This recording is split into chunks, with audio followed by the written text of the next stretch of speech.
Olá, povo de Deus! Estamos iniciando a nossa live das 20 horas em ponto. Hoje com a continuação do módulo Apocalipse, o texto profético. Nós vimos já as bem-aventuranças, que é um convite a um retorno ao Éden. Nós vimos questões vitais, que é não ler o livro do Apocalipse pelo medo instintivo da morte, o último inimigo a ser vencido.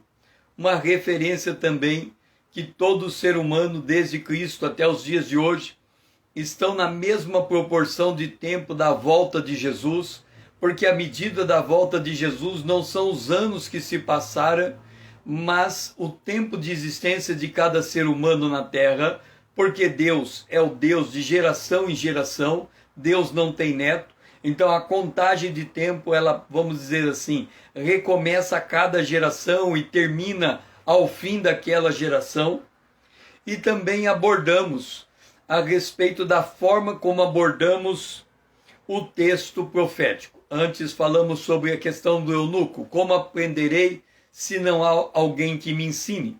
Então, baseado nesse ato de mediação, nós nos dispomos a apresentar o texto profético.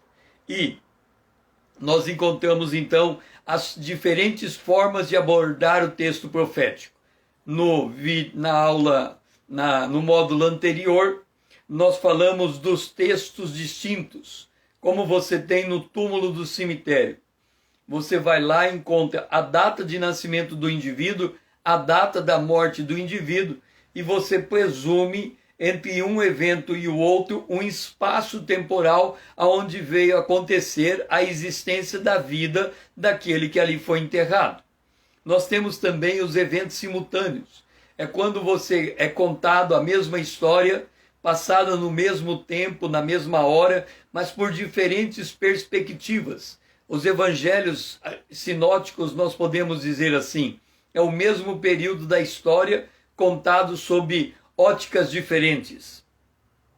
Nós temos os eventos sumarizados, que são aqueles eventos em que no mesmo texto é citado diversos pontos, por exemplo, no caso de Daniel, que cita 4 reinos, referindo-se à Babilônia, a Medo-Persa, a Grécia, a Roma no seu segundo estágio, e depois no verso seguinte, o reino de Deus, um período de história em torno de 2.800 anos de história, mas ali está os eventos sumarizados. E hoje nós vamos entrar nos elementos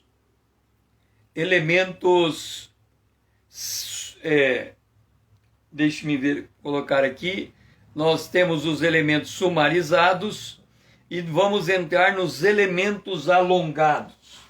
Se você pudesse tomar a sua Bíblia, vamos ler em Daniel, capítulo 7, versículo 19. Aqui nós encontramos um exemplo de eventos sumarizados. Daniel, capítulo 7, o versículo 19. Então, tive o desejo de conhecer. Daniel estava vendo 4 animais, ele achou um animal muito estranho, e aí os seus olhos se voltam para aquele animal, e ele diz: tive desejo de conhecer a verdade a respeito do 4º animal, que era diferente de todos os outros, muito terrível, cujos dentes eram de ferro, cujas unhas eram de bronze, que devorava e fazia em pedaços e pisava aos pés o que sobejava. Então o que ele faz? Ele cita 4 grandes animais, mas o interesse dele se volta para o 4º. E quando ele volta para o 4º animal, ele expande o texto. É como se ele colocasse uma lupa naquele ponto da história. Ele quer compreender mais. Isto é um evento alongado, com o propósito de expandir o entendimento de certo evento. O texto profético alonga e amplia o conhecimento para salientar determinados aspectos que permitirão identificar com maior propriedade estes mesmos eventos proféticos. Por exemplo, quando acontece um grande acidente como, por exemplo, a queda das Torres Gêmeas nos Estados Unidos, há uma série de reportagens que começam a dar explicação daquele evento, abordando de diferentes maneiras quem é a torre, por que foram construídas as torres, a altura dela, os moradores, a cidade onde ela fica, quem são os personagens que estão interagindo naquela cena. Então, aquele evento, ele ganha muita luz. Ele é abordado por diferentes vertentes. Isto é um modelo, um exemplo de evento alongado. Nós temos também um evento pausado.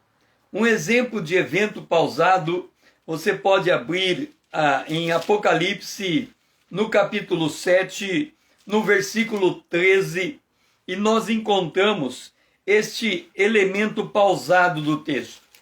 Apocalipse, capítulo 7, versículo 13 e 14. Um dos anciãos tomou a palavra, dizendo: estes que se vestem de vestiduras brancas, quem são e da onde vieram? Então, o ancião percebeu um grupo de pessoas que ele não tinha visto antes naquele lugar. A presença daquele grupo era uma novidade.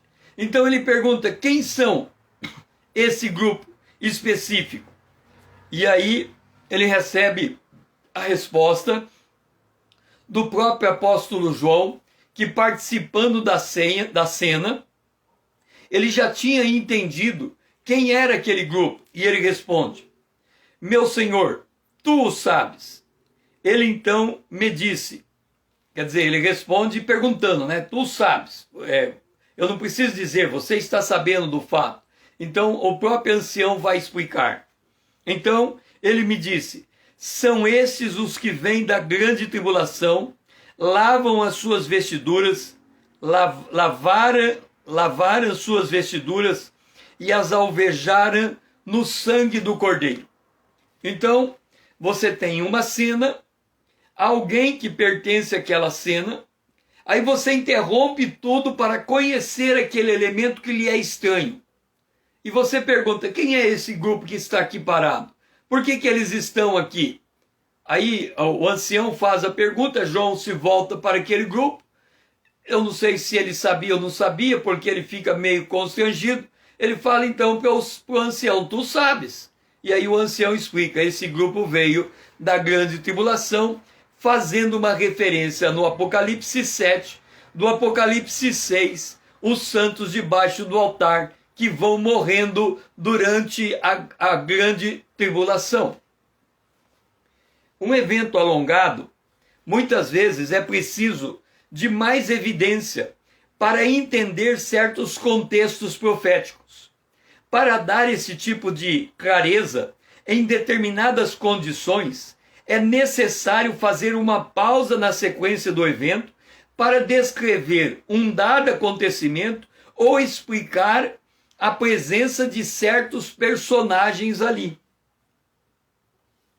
Essa técnica é utilizada pelos jornalistas quando interrompem a notícia para fazer a descrição do lugar aonde está acontecendo o fato, ok? Então isto é um evento alongado, você pausado, você dá uma pausa no evento e vai explicar o evento. Temos também o evento elipsado. Elipsado é uma omissão. Você não precisa que o elemento seja apresentado para você saber que ele está presente ali. É por isso que o Apocalipse, tudo que é contado é baseado em visão. Por quê? Porque se você enxerga um determinado elemento, você capta junto com aquele elemento uma enormidade de significados que aquele elemento carrega. Então o Apocalipse é um exemplo. Apocalipse capítulo 12, o versículo 5, diz: Nasceu-lhe, pois, um filho varão, que há de reger-lhe todas as nações com cetro de ferro. E o seu filho foi arrebatado para Deus, até o seu trono. Nasceu de quem? Nasceu da mulher que está no verso 12, do capítulo 12, o verso 1. A mulher estava vestida de sol, e o verso 2 diz: elas, achando-se grávida, grita com as dores de parto, sofrendo tormentos para dar à luz. Aí quando chegamos no verso 5, aquele filho daquela mulher que estava com as dores de parto, ele nasce, ele aparece ali como aquele que veio à luz. Veio à luz da mulher, que nesse verso 5 não é indicada, senão pelo pronome lhe, apontando para o momento anterior. Elipsado é um enunciado que traz consigo a supressão de certos termos ou aspectos que podem facilmente estar subentendidos no contexto linguístico ou pela situação. Uma coisa é certa: o fato de certas coisas terem sido omitidas em dado texto não indica necessariamente que não esteja subentendido no contexto. Quando a mulher comunica sua gravidez, obviamente está subentendido que a criança foi gerada no seu ventre por seu marido. Essa é a lógica quando você fala de uma pessoa grávida. Agora, note uma coisa, e é importante observar esse ponto. Isso no estudo profético, ele é ainda mais significativo. Há um texto em Deuteronômio que diz assim: as coisas encobertas são para Deus, as reveladas são para o homem. Ok? O que está encoberto é para Deus, o que está revelado é para o homem.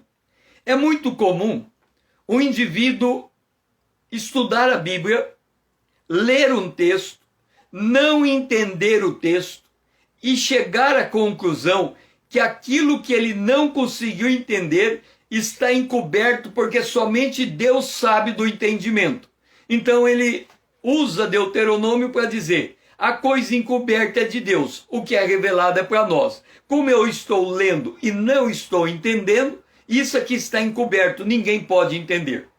Nós temos que entender, nós precisamos compreender que Deus é Deus de geração a geração. Que a Bíblia foi escrita num período de 1600 anos de história por 40 autores diferentes. E que o Espírito de Deus é o mesmo Espírito que inspirou os 40 autores em 1600 anos de história. Podemos dizer, de certa maneira, que a Bíblia foi escrita tão somente pelo Espírito Santo. É claro que quando olhamos o conteúdo de um texto, nós percebemos a personalidade do autor daquele texto nas palavras escritas. Mas o Espírito Santo, ele atuou nos bastidores de todos os textos escritos na Bíblia. Ok, aí você me pergunta: César, por que você está dizendo que Deus escreveu a Bíblia toda em relação ao fato de que há coisas encobertas que pertencem a Deus? É assim, vamos supor que você vai abrir a Bíblia. Abriu a Bíblia, você vai ler aqui qualquer coisa aqui. Houve guerra entre Asa e Baasa, rei de Israel, todos os seus dias. Aí você fala assim: quando que foi essa guerra? Aí você lê, dá uma olhada e não acha quando aconteceu a guerra. Aí você diz: é uma coisa encoberta, Deus não queria que a gente soubesse. Mas tem uma regra aqui.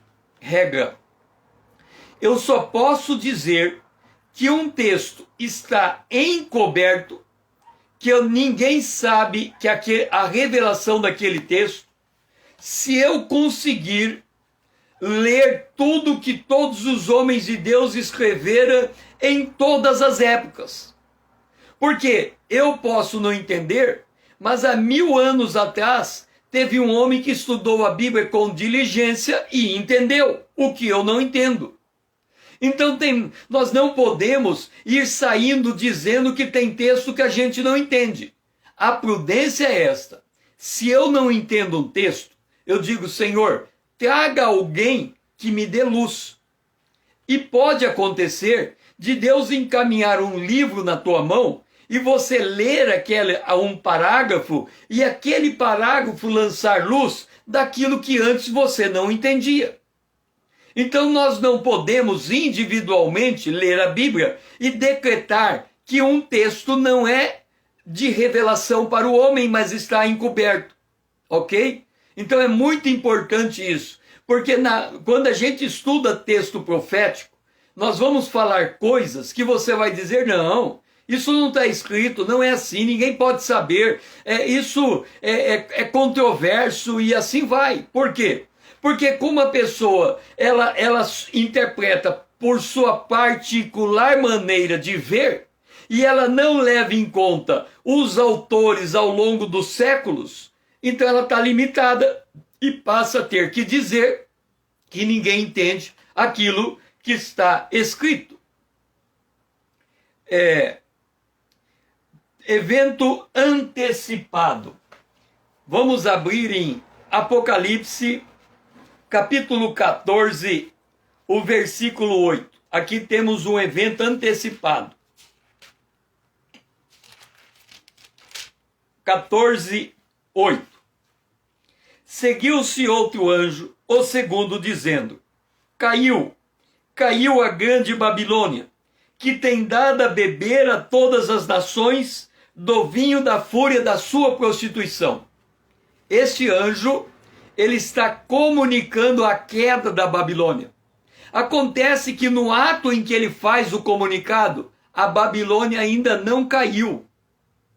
Se você analisa as condicionantes desse texto, a Babilônia não caiu. Aí você fala, mas ele está dizendo, caiu a Babilônia. Isso aqui é um vaticínio. Ou seja, ele está decretando algo que vai acontecer infalivelmente, como se já tivesse acontecido. Isso também é comum no texto profético. Citar um ato como acontecido sem que ainda tenha chegado o tempo daquele ato acontecer. É que para Deus, escrever do passado, do presente e do futuro dá na mesma. Qualquer período do tempo é um período que ele conhece exatamente os eventos daquele tempo. Então, se o anjo diz, caiu a Babilônia, é porque ela vai cair de fato, mesmo que ela esteja de pé até o momento em que esse vaticínio está sendo dado. Certos eventos são antecipados como se tivessem sido finalizados antes mesmo de acontecer. Até uma história curiosa sobre Fernando Henrique Cardoso, em 1985. Ele pensou que ele tinha ganho para prefeito, e ele foi e tirou uma foto antecipada, sentando na cadeira de prefeito. Ele tinha tanta certeza que ele ia ganhar a eleição, que ele falou, eu já vou tirar uma foto, para a hora que eu ganhar a eleição já sai a foto de eu sentado na cadeira do prefeito. E o fato é que ele tirou a foto, perdeu a eleição, e a foto ficou como um registro sem propósito. Por quê? O homem é assim, o homem é falível. Quando ele diz que algo vai acontecer, Tiago diz que toda índole que tenta falar que vai acontecer uma coisa como humano é maligno. Vamos ver. Tiago capítulo 4. Ele diz assim: se o Senhor quiser, não só viveremos, como também faremos isso e aquilo, ou aquilo. Agora, entretanto, vós jactais das vossas arrogantes pretensões. Toda jactância semelhante a essa é maligna.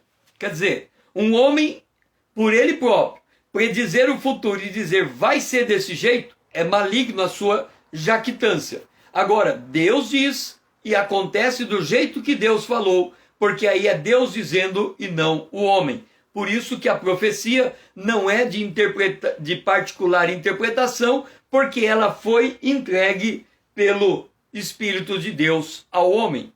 Seja bem-vinda, Lídia.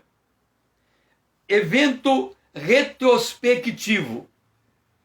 Um exemplo de evento retrospectivo nós encontramos em Apocalipse, capítulo 1, versículo 17 e 18. Apocalipse 1, 17 e 18. João é o personagem aqui. Ele é chamado no dia do Senhor em espírito. Ele está tendo uma visão. E aí escreve: quando ouvi, quem que ele viu? O Filho do Homem, a semelhança do Filho do Homem, no meio de 7 candeeiros. Então ele diz: quando ouvi, caí a seus pés como morto. Porém, ele pôs sobre mim a mão direita, dizendo: não temas, eu sou o primeiro e o último, e aquele que vive. Estive morto, mas eis que eu estou vivo pelos séculos dos séculos, e tenho a chave da morte e do inferno. Então veja, quando João se assusta com aquele personagem glorioso que se apresenta diante dele, sem ele saber ao certo, ainda que ele intuía quem era aquele personagem, o personagem se declara: eu sou Jesus. De que forma ele faz essa declaração? Eu sou o primeiro, eu sou o último. Quer dizer, eu sou o verbo, o que estava com Deus no princípio. E aí ele diz: eu sou o primeiro e eu sou o último. E aí ele fala: e aquele que vive, quer dizer, eu sou o eterno, aquele que nunca morre. No entanto, eu também sou aquele que estive morto, porque ele, quando veio em forma humana, ele morreu na cruz, ficou enterrado por 3 dias e ressuscitou ao terceiro. E aqui ele diz: e eis que estou vivo, agora uma referência à sua ressurreição, pelos séculos dos séculos, e tenho a chave da morte e do inferno, e resgatando o que ele consumou na cruz, a vitória sobre a morte e sobre o inferno, levando em conta que a morte é o último inimigo a ser vencido. Então, o Senhor está dando retrospectivamente, está trazendo à memória de João quem ele é. É preciso resgatar o passado para posicionar o leitor diante do evento. É por isso que nós, ao abordarmos o Apocalipse, estamos começando por esse preâmbulo. Por quê? Porque tudo que está no Antigo Testamento, no Novo Testamento, os livros, 65 livros antes do Apocalipse, eles trazem luz para o que está acontecendo naquela ocasião. Então, muitas vezes, para explicar o evento presente, nós temos que voltar ao passado. Nós temos que estudar o passado. Sabe qual que é a grande vantagem de estudar o Apocalipse? Se você não teve oportunidade de estudar teologia, o Apocalipse é a tua chance. Por quê? Porque quando você estuda o Apocalipse, você é obrigado a absorver todo o conteúdo teológico da Bíblia, todo o conteúdo histórico da Bíblia, todo o conteúdo geográfico da Bíblia, o movimento das nações. Tudo isso é preciso entender ao chegar no Apocalipse. Então, se você participa de um estudo do Apocalipse, a tua mente tem que expandir. Você não pode ter uma mente estreita. Por quê? Porque você vai absorver muito, mas muito conhecimento.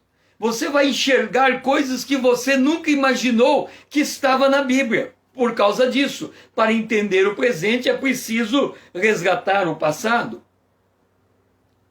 Por exemplo, vamos supor que 2 países entram em entram em guerra. Então vamos lá. A Índia e o Kajardis, não sei falar o nome. Mas a Índia, um país vizinho, entra em guerra.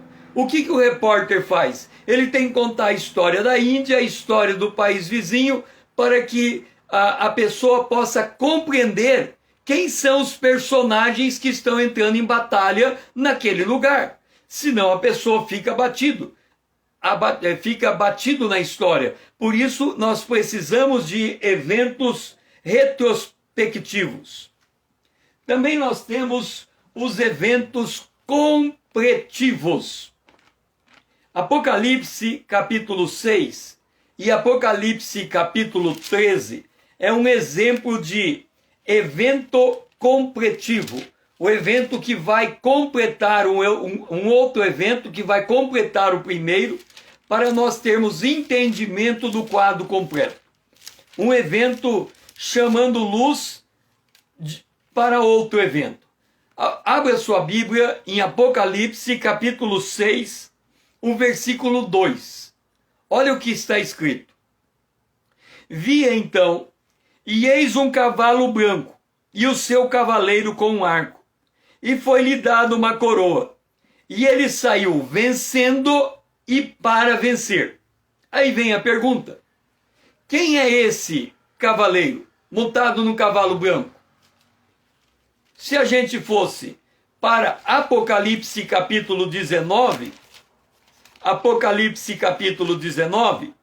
nós lemos assim: vi o céu aberto e eis um cavalo branco. Aí a pessoa fala, pera lá, Apocalipse 6, 2 diz, cavalo branco. Apocalipse 19, 11 diz, cavalo branco. O seu cavaleiro chama fiel e verdadeiro, e julga com peleja e justiça.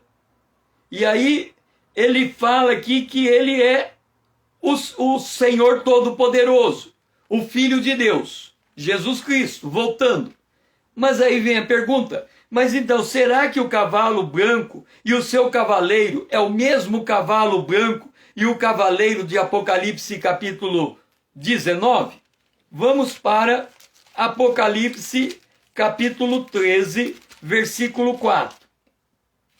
Diz assim, primeiro capítulo 13 diz, verso 1, e vi emergir do mar uma besta. Não está falando do cavalo, está falando de uma besta.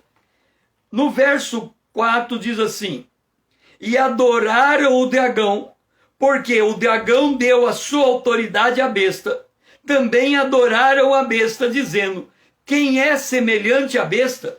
Quem poderá pelejar com ela?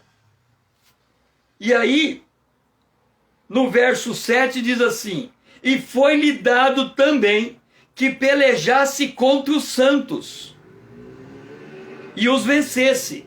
Deu-lhes ainda autoridade sobre cada tribo, povo, língua e nação. Então, este cavaleiro do Apocalipse 6, versículo 2, que tem um arco e tem poder para vencer, é a mesma besta que por um pouco de tempo lhe foi dado poder para vencer, inclusive os santos. Então, esta besta de Apocalipse 6, montada num cavalo branco, não é a mesma pessoa que está em Apocalipse 19, que é Jesus Cristo. É outro personagem. Esse personagem é a besta que está em Apocalipse capítulo 13, verso 4. Isto é um texto completivo. Para que não haja dúvida quanto à profecia, o evento completivo corresponde a um texto que esclarece o outro, preenchendo uma lacuna que não seria compreensível sem esta explicação. Então, por isso que nós temos um texto que chama a nossa atenção para outro texto, porque se a gente lesse o outro texto isoladamente, nós aqui teríamos uma compreensão diferente da palavra. Esse tipo de complementação se observa nos analistas de jornais ou de TV, que complementam a notícia com considerações sobre o tema em diferentes ângulos. Ou seja, ele quer que você entenda aquele assunto jornalístico e aí aparecem diversas pessoas em diferentes abordagens para que você possa emitir o seu próprio juízo daquele evento. Então, nós temos as diferentes formas de abordar o texto profético. Fazendo o nosso quadro do texto profético. Cada quadro desse representa uma sentença na frase. Então você tem uma sentença, ponto, uma outra sentença, ok? Então quando você tem dois textos, como você tem, por exemplo, o início e o fim da vida de alguém, com espaço no meio, você tem textos distintos. Esse evento é bem diferente desse segundo evento. Quando você tem um texto, depois você tem outro texto e você tem outro texto. O texto conta a história daqui até aqui. Esse texto conta o mesmo período da história. Esse aqui conta o mesmo período da história, mas segue adiante. Nós temos um texto simultâneo. Quando nós temos um texto que ele pega um ponto da história e ele dá o resumo daquele ponto, ele agrupa tudo naquele ponto, nós temos um texto sumarizado. Quando nós temos um texto que pega esse ponto e dá um esclarecimento nele, nós temos um texto alongado. Quando nós temos um texto que pega esse ponto aqui e identifica um personagem dele, nós temos um texto pausado. Ele parou para identificar alguém ou para dar entendimento sobre aquele evento. Quando temos um texto que tem um ponto de interrogação para nós entendermos o texto, aquilo que está oculto é um evento elipsado. Você sabe que o evento está ali, mas o texto não está dizendo que tem aquele evento. É um texto elipsado. Quando você tem um texto que antecipa o acontecimento, você tem um texto antecipado. Antes do fato acontecer, ele já conta para você o que vai acontecer. Quando você tem um texto que ele precisa contar um evento para trás, você tem um texto de retrospectiva. Ele volta para trás para você entender aquele texto. E quando você tem um texto e outro texto que complementam aquele momento, você tem um texto completivo. Ou seja, o texto está lançando mais luz dentro daquele texto, daquele momento. Então observa, nós temos diferentes formas de ler o texto profético. Muitas vezes, o conflito para entender a palavra profética é porque a gente não está conseguindo discernir essas nuances que tem em cada texto. E aí é aquilo que eu falo. A gente comenta algo e a pessoa diz, não está escrito, não é desse jeito, eu nunca li assim. Aí você abre o texto, explica o texto, mas a pessoa ainda continua tendo uma leitura que ela junta tudo num único bolo. E aí ela não consegue perceber a dimensão do tempo que está incluído naquele texto. E aí ela atropela tudo, ela não entende o texto profético e ela usa um texto profético que se cumpre numa parte, trazendo para antes daquela parte, e aí cria uma certa confusão dos eventos como um todo. Agora, vamos analisar os desígnios divinos. A história profética é produto da interação entre os desígnios divinos e os propósitos humanos, resguardado a soberania divina. Entenda uma coisa. O planeta Terra, como nós o conhecemos, e talvez poucas pessoas entendem ou perceberam isso. O planeta Terra, como nós o conhecemos, Deus disse ao homem, vou pegar primeiro o Salmo 115, 16. Os céus são os céus do Senhor, a terra ele deu ao homem. Então Deus deu o planeta Terra ao homem. Se pertence ao homem, Deus que deu a terra não pode pegar ela de volta. Aí você vai falar, César, como assim? Se Deus deu a terra para o homem, Deus não pode pegar a terra de volta? Não pode. Por quê? Ele deu. Deus é uma palavra só. Se ele deu, ele não pode voltar atrás naquilo que ele fala.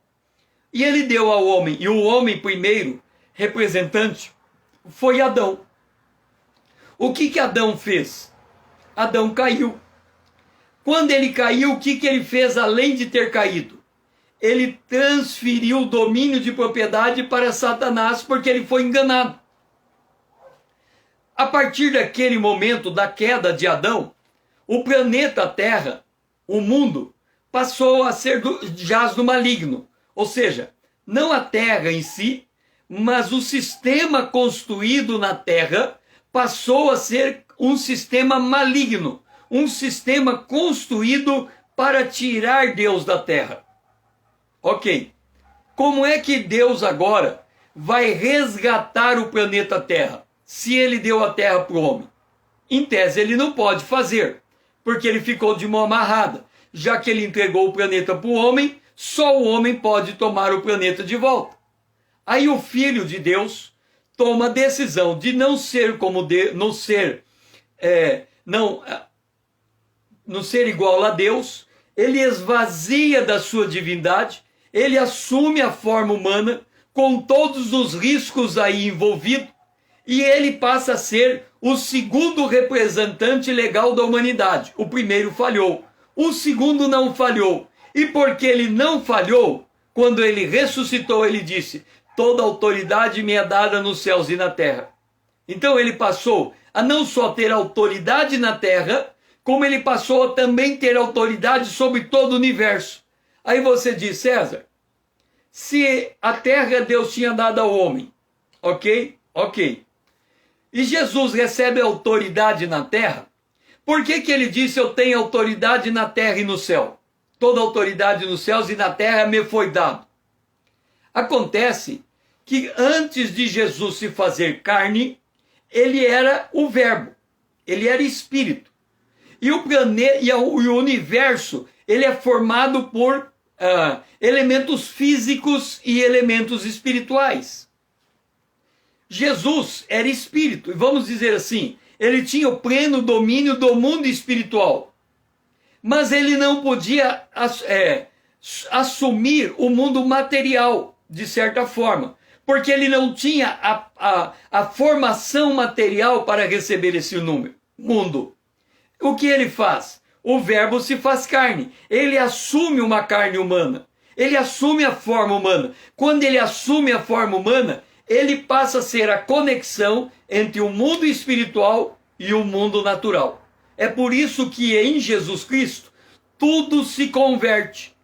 Então, quando nós estamos falando dos desígnios divinos, nós estamos falando da interação entre a vontade de Deus e a vontade do homem, e nesse caso, o segundo representante legal, o Filho do Homem, que assume a posição perdida por Adão. A história humana, ela não corre solta, mas de tempo em tempo, ela tem um encontro com a intervenção direta da parte de Deus, como foi no caso do nascimento de Jesus, que veio na plenitude do tempo. Entenda uma coisa,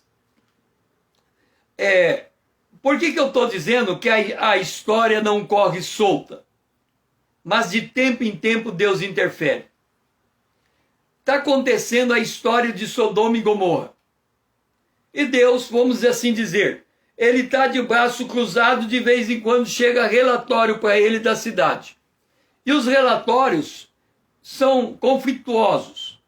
Uma hora, o relatório começa a mostrar que o índice de iniquidade em Sodoma e Gomorra está crescendo assustadoramente, exponencialmente. Então, Deus resolve descer para fazer uma avaliação. Observa que até aquele momento, a história seguiu seu curso. Aparentemente, os homens podiam fazer o que bem entendesse naquele lugar. Mas quando Deus chega a Abraão, antes de ir ou de mandar emissários para analisar a situação de Sodoma e Gomorra, Deus diz a Abraão: Abraão, já que você é meu amigo, eu vou mandar destruir a cidade de Sodoma e Gomorra, e eu vou lá fazer uma avaliação prévia. Estou mandando meus anjos até lá. Abraão, ele resolve interceder por aquela cidade. E ele diz assim: Senhor, se houver 50 justos, o Senhor destruiria por causa de 50 justos?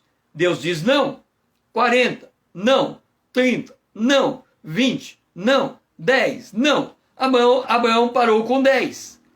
Quando os anjos vão naquela cidade, eles tiram tão somente 4 pessoas, 4 justos. Significa que aquela cidade se contaminou de tal maneira com o pecado, que a única alternativa que restou a Deus foi descer fogo do céu, consumir os habitantes daquela cidade, dizimar todos eles.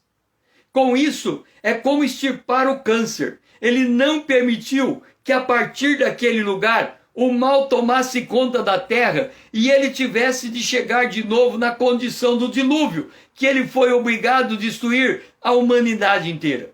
Então Deus, de tempo em tempo, ele regula a história humana, interferindo nela diretamente. Ele diz: eu dou um basta, daqui não passa. Agora eu estou impedindo que isso aconteça. Podemos dizer, Deus é soberano, tudo está de acordo com a vontade dele, mas nessa lógica, podemos dizer que grande parte dos eventos da humanidade, eles acontecem livremente da vontade do ser humano. Só quando Deus entende que é hora de intervir, é que ele vem e faz as devidas correções.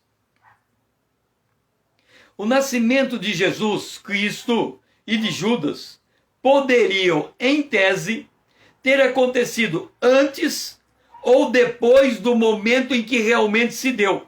Por exemplo, Judas poderia ter nascido uma década antes, Jesus poderia ter nascido uma década depois, e esses dois personagens nunca teriam se encontrado. No entanto, eles se encontraram naquele momento da história. Ambos nasceram no mesmo período histórico e tiveram papéis relevantes nos acontecimentos. E o detalhe é que todos aqueles acontecimentos foram profetizados. Foi profetizado que Jesus teria um traidor no meio dos seus discípulos. Foi profetizado que ele seria vendido como escravo. Então, todo aquele cenário já estava para Deus acontecendo, ou já era como acontecido. No entanto, na história humana, eles estavam sendo construídos passo a passo, cada personagem desempenhando o seu papel que lhe de direito. Então Deus interage com os desígnios divinos, com os desígnios humanos, e de tempo em tempo ele intervém, ele dá um basta. Marcos proféticos. Então vamos voltar aos nossos marcos proféticos. Lembra que nós temos 8 elementos equivalentes que dizem respeito aos desígnios de Deus? Nós temos a eternidade passada,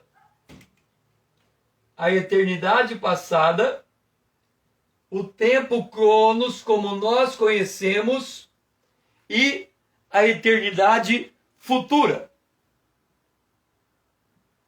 Esses são os 2 elementos extremos de eternidade. Eternidade, Deus é Deus.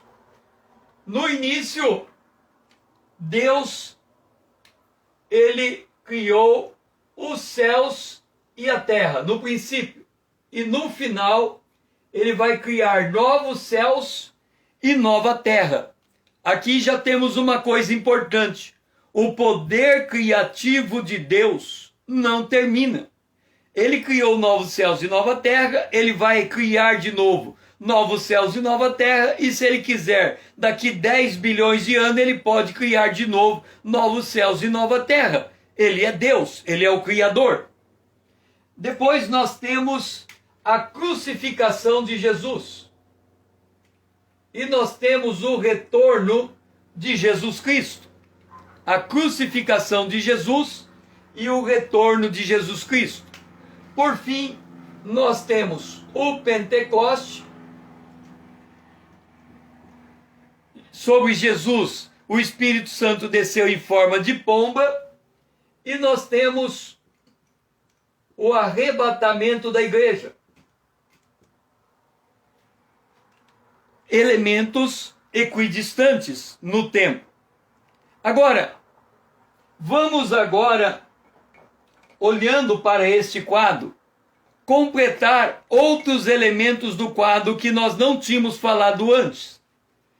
Entre a criação dos céus e da terra e a cruz, nós temos um período da história.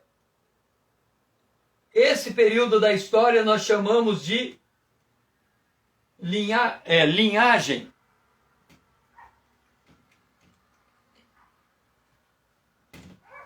Linhagem. César, que linhagem é essa? A linhagem que vem de Adão até Noé. A linhagem santa, que permaneceram fiéis a Deus. A partir de Sete, depois de Adão, nasceu Enos. E no nascimento de Enos se começou a invocar o nome do Senhor. Então, esta linhagem era a linhagem antes do dilúvio, que vai até Noé, e que eles invocavam o nome do Senhor. Esse período também é chamado de domínio da morte. Você pergunta, César, por que esse é o chamado domínio da morte? Porque a lei de Deus ainda não havia sido dada aos homens.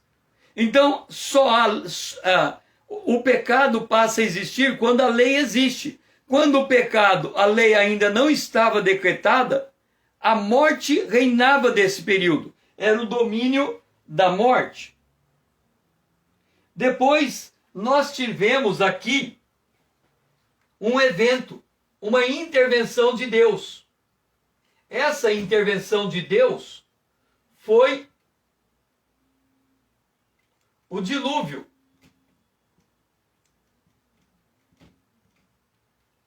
O dilúvio foi a intervenção de Deus nesse período da história humana.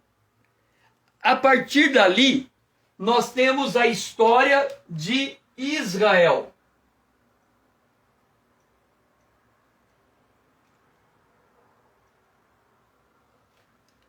A formação do povo judeu. A partir de Abraão, de Isaac, de Jacó, vem Israel. Depois de Israel, nesse período de Israel, ele é também chamado de dispensação da lei. Lembra que João, ele disse, a lei veio por Moisés, a graça e a verdade vieram por Jesus Cristo. Então, ele está falando desse período que começa depois do dilúvio. Vem a história de Israel. Depois nós temos a cruz. A crucificação de Jesus, o momento em que o povo de Deus rejeita o seu Messias. E aí nós temos o Pentecoste, que é o derramamento do Espírito Santo e o momento em que a igreja começa a adquirir o poder para iniciar a sua caminhada. Jesus disse: fique em Jerusalém até que do alto vocês sejam revestidos de poder. E o poder do Espírito Santo desceu sobre a igreja, e a igreja agora passa a viver o que nós aliás, antes, esse período aqui da cruz e do tempo dos apóstolos é o período em que João, quando ele recebe o Apocalipse, ele diz assim: isto é o que eu vi. Ou seja, Jesus diz assim para João: João, escreve as coisas que você viu. E as coisas que ele viu é da cruz até ele receber as revelações do Apocalipse. Então ali está as coisas que ele viu. Depois nós temos, João fala que vai ter um período aqui das coisas que são. Vou escrever aqui as coisas que elas são. Ou seja, é o momento que vai da derramamento do Espírito Santo do derramamento do Espírito Santo até o arrebatamento da igreja. Portanto, esse período aqui é o período da igreja. O período da igreja é um período intermediário entre a cruz, derramamento do Espírito Santo e o arrebatamento da igreja. São as coisas que são. Ou também, esse período, ele é conhecido como o período da dispensação da graça. Então veja, aqui tem, eu vi, ele está testemunhando, estas coisas são, período da graça, que é para esse período que ele escreve a carta das 7 igrejas do Apocalipse. Depois, ele vai dizer das coisas que vão acontecer. Vão acontecer.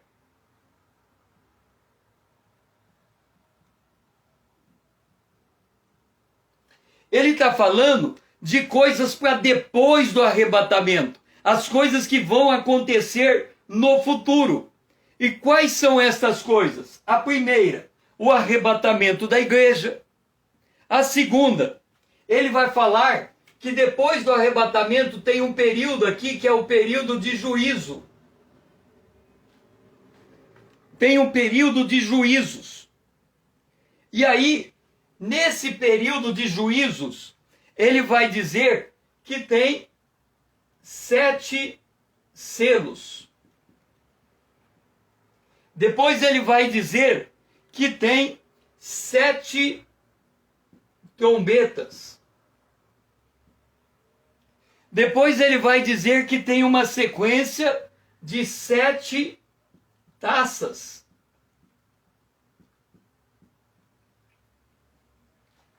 Aí, quando acaba esse evento, aí vem a volta de Jesus. Quando depois que Jesus volta, ele prende Satanás, aí nós temos um período aqui que é chamado de milênio. Aonde Jesus vai reinar na terra por 1000 anos. Depois desse período, tem novos céus e nova terra. E aí, nós entramos na eternidade futura. Então, observa que aquele quadro dos marcos proféticos que nós tínhamos, que era composto de apenas 8 eventos, agora ele começa a ficar mais rico, mais cheio de substância histórica. Então nós enxergamos agora os extremos de eternidade e eternidade. Deus é Deus, a criação de novos céus e de nova terra. Depois vem o período da linhagem, também chamado domínio da morte. Vem o dilúvio. Depois vem o período de Israel, também chamado dispensação da lei. Depois vem a morte e ressurreição de Jesus Cristo com sua ascensão aos céus. Depois vem o derramamento do Pentecoste, o Espírito Santo é derramado sobre a igreja que se levanta em poder para dar testemunho de Jesus. Depois vem o período chamado dispensação da graça, que é o período da igreja, que é também as coisas que são, para onde é direcionada as 7 cartas do livro do Apocalipse. Depois vem o arrebatamento da igreja, as coisas que vão acontecer, as coisas que o arrebatamento é o ponto a partir do qual vão acontecer eventos futuros. Depois vem uma série de juízos, com 7 selos, 7 trombetas, 7 taças. Aí volta Jesus Cristo, prende Satanás, a besta, o falso profeta. Jesus reina por 1000 anos na terra, solta Satanás, ele arregimenta quem é seu, tudo aquilo é destruído, e aí vem novos céus, nova terra, e nós entramos na eternidade futura. As intervenções diretas da parte de Deus na história podem ser consideradas como marcos ou sinais profeticamente estabelecidos para os quais o estudioso das profecias devem estar atento. E aqui vem uma coisa. O texto profético está intimamente associado ao resultado que atende o propósito de Deus. Diferente do homem, Deus, quando ele age, o olhar dele está para todos os tempos e não para a geração de um homem. Esse lapso de tempo entre a predição e o não cumprimento da profecia, deixa-me ver aqui. Então tem um lapso de tempo existente entre a predição e o cumprimento. Ele não precisa necessariamente, nem no texto profético, nem dentro do escopo da Escritura, a Bíblia, ele não precisa ser narrado na Bíblia. Ele pode ter narrativa na história secular. Mas Deus declara 2 eventos, tem um intervalo de tempo entre os dois, a Bíblia não fala nada do que está acontecendo naquele intervalo de tempo, a história secular, ela sabe o que aconteceu, mas a Bíblia é silente a respeito do assunto. Então, a regra divina é esta. 2 Pedro, capítulo 3, o versículo 9. O Senhor não retarda sua promessa, ainda que alguns a tenham por tardia, mas é longânimo para convosco, não querendo que alguns se percam, senão que todos venham ao arrependimento. Com isso estamos querendo dizer que se Deus está retardando o juízo, é porque ele quer a conversão dos pecadores. E a leitura da Bíblia como um todo, e o livro do Apocalipse em particular, é vital para a saúde espiritual do cristão, pois a Bíblia a palavra de Deus é o poder de Deus para a salvação de todo aquele que nele crê. Então nós vimos a primeira bem-aventurança.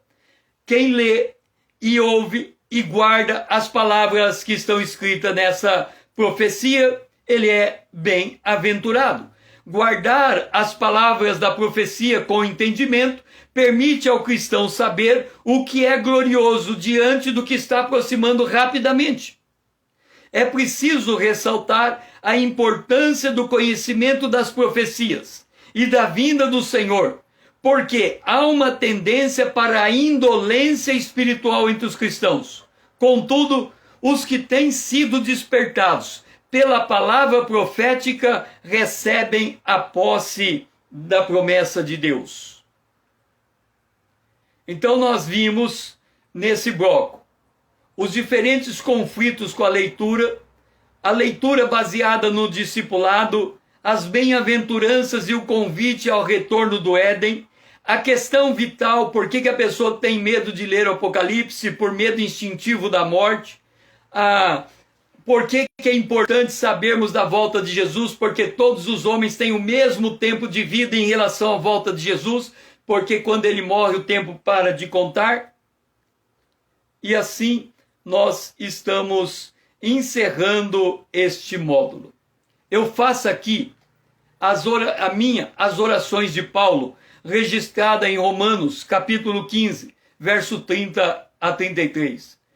Eu rogo, irmãos, por nosso Senhor Jesus Cristo e pelo amor do Espírito, que vocês lutem juntamente comigo nas suas orações por mim a Deus, para que eu seja livre dos rebeldes, e que este meu ministério entre os santos seja aceitável aos santos, a fim de que, pela vontade de Deus, eu chegue até vocês com alegria, e possa entre vocês recobrar a minha força.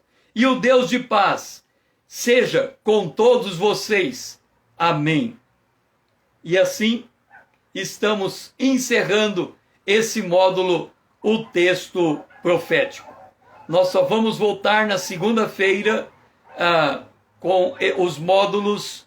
O próximo módulo será a redenção. Que o Senhor seja louvado. Foi muito bom ter você junto comigo. Não esqueça de fazer parte da minha comunidade, se tornando meu seguidor, para ganhar relevância esta comunidade dentro do Instagram. Quando terminar, pega esse vídeo, encaminha a todos os seus amigos, me ajude a levar esta palavra mais longe. Que a bênção de Deus seja sobre você, em nome de Jesus.